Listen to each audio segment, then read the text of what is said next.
Hello, this is Lizzie from LZSY Spoil You with a bit of a Valentine's Day special. Not that I'm much of a romantic, never have been, despite going on a TV show about dating to begin with, but I thought I'd update on how to have a date like a proper geek. Today I've decided that I wanted to go proper like Japan nerd geek dating. So I put on my proper like cute outfits, which is hard when you're 33 and you don't normally rock the like kawaii, but I thought screw it, I'm going to try. So today me and Luke will be partaking in some sake. So sake, oh nomimasho, yay! Going for sushi, like a nice cute little Japanese couple would, and then going out for keiki. So that's what I will be doing with my time.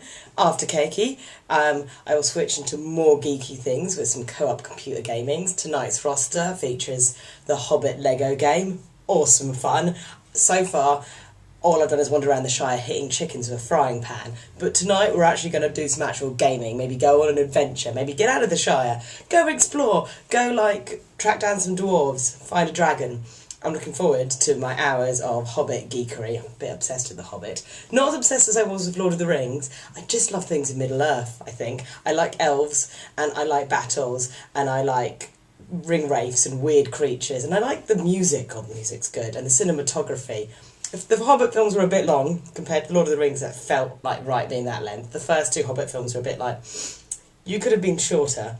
The third film I adore, but then you could give me a 3-hour battle sequence and I would just sit there going, more fighting, yes, more fighting, please stab him, yeah, please kill him, oh, another battle. So by Battle of the Five Armies, it was like, you know, it was Battle of the Three Kingdoms all over again. If you know anything about Chinese cinema, things like Warlords, Seven Swords, Battle of the Three Kingdoms, are amazing films for all those battle lines and stuff. Yeah, totally romantic day. I'm talking about battles on my Valentine's special.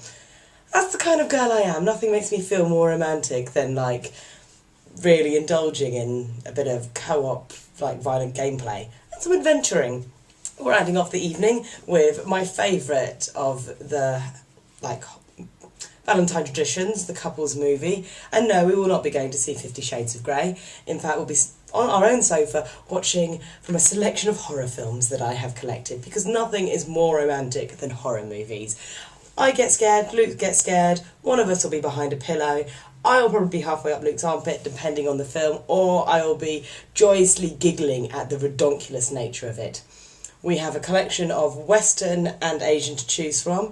If we can get it, I want to watch The Deliver Us from Evil, because I managed to stay clear of all the major trailers, apart from the one where the little girl was like, there's something in my bed, and a weird owl toy falls off the shelf and goes, woo, woo, woo, woo, woo. If you haven't seen the trailer, I've spoiled the trailer for you in the fact that, ooh, it's a terrifying owl toy that makes a noise. But I really want to see it because I love these haunted house possessions. Like the one we saw recently, which was The Haunting of Michael King, was amazing. It's a guy who, like, you know, pretty much for shits and giggles tries to get himself possessed, doesn't think it will really happen. And then, God, weird stuff happens, and it's proper, like, loud noise, jumps. Like, there was bits in it that we couldn't tell if were meant to be in the film, or if, like, what, that's totally not to do with any other, like, what is that thing in the background? Does anyone else see it? No, there was no reference to it ever again. It was just one terrifying moment that gave me nightmares for a week. For Asian, I've got a bit of Slit-Mouth Woman, which is based on, like, a traditional, like, story in Japan of the woman who has the big old carved-up mouth that will steal your children. I think we've got some Dark Forest, a bit of Korean in there. The thing with Korean is sometimes it looks more beautiful than it is scary, but when it's good, God is it good.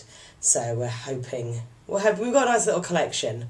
Like, when I say a little collection, I've got about 300 of them, and then we've got Netflix and Prime to kind of go for as well, to make our choices. So sometimes we just Russian roulette it and go, we'll stick in this disc and see what we happen to have. We've been a bit unlucky recently. We had one that was about students who just suddenly started going mental because this Korean cram school was, like, just too much for them, which sounds really good and should have been really good, but sometimes it would look atmospheric, but then it really just kind of didn't go anywhere, and we're like, A Chinese one about some guys that go hiking, knock over some, like, stones that were clearly like a mound to someone who may have passed away, and then the forest possessed them and made them go crazy and kind of hack at each other up. The thing about it is it was boring. The characters were all the biggest pile of numpties in the history of mankind. It's like, oh, the hiking trail's closed. We'll see this fenced off area with a big do not enter and a padlock. Maybe we should just jump over the fence and padlock and wander into the wilderness, because that'll make a fun trip. And then we'll get really, really drunk because we bought booze with us. Oh no, we're lost. And one of them's fallen over and hurt their ankle. And they're like, it was broad daylight when she fell over. And they're like, well, we'll never make it back. We're just going to have to camp here for the night. I'm like, it's still daylight. You haven't been walking for that long. In fact, it's only been 10 minutes of screen time, dudes. Like, 2 of you could go back and get help, while the other 2, there was 5 of these people, but the other 2 have a tent and look after the woman with the ankle. And that way, like, you know, none of them would have got killed by the crazy, like, angry forest that wanted to drink their blood and turn people into crazy people. It was just all round like, you're all numpties, you're stupid, you're annoying, and I can't wait for you to get killed off. And then for like the blandness and like the boringness of the plot and the like what was going on, the deaths were so hardcore, like violent. I'm like, oh my goodness, did you just stab that woman to death repeatedly with a machete in her noonie? This is a little bit excessive for like a film that's this bad. So apart from like some extremely like gory moments where I was going, the juxtaposition isn't right, pretty lame. So we're hoping for Valentine's we'll get some scares. I want some...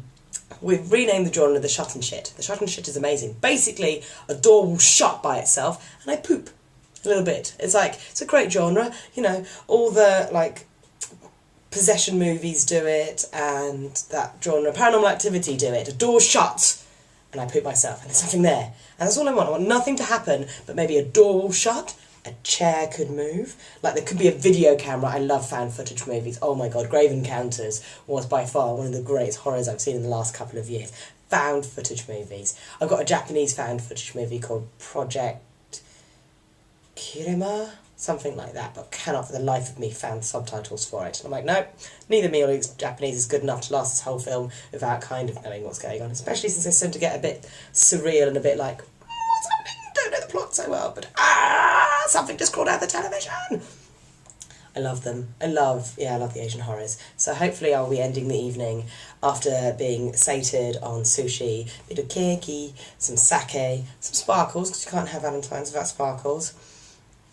Yeah, nice, warm, comfortable, tipsy, on the sofa, fresh from the battles of Middle Earth, ready to just curl up and go, right, time to get scared and give myself nightmares. Sounds like a good day. By the time I wake up tomorrow, all like professionally decked up to go to like game day at Magic, I should either have had a night full of nightmares, a hangover, have finally like found smog, and also had a really nice time with my boyfriend. That's also important in a Valentine's Day.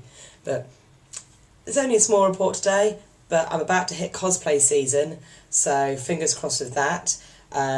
Tokyo Ghoul and Yurokuma Arashi are the 2 ones on the table, but give me 2 weeks, we'll see how far I've got. Hopefully I'll have a progress report by next week, but in 2 weeks' time, when I hit Minami, hopefully have really good, like, full, like, blogs to update with all the cosplays and all the anime that I've watched, because I'm a little bit behind on reporting on my anime watching, and it's been so much. But first, I need to get my sewing machine and sew up some of these clothes. So for now, remember that you can follow me at Lone Dreamer Yowie on Twitter, or see me on the Facebook page, and I look forward to talking to you all again. Have a happy Valentine's. Bye!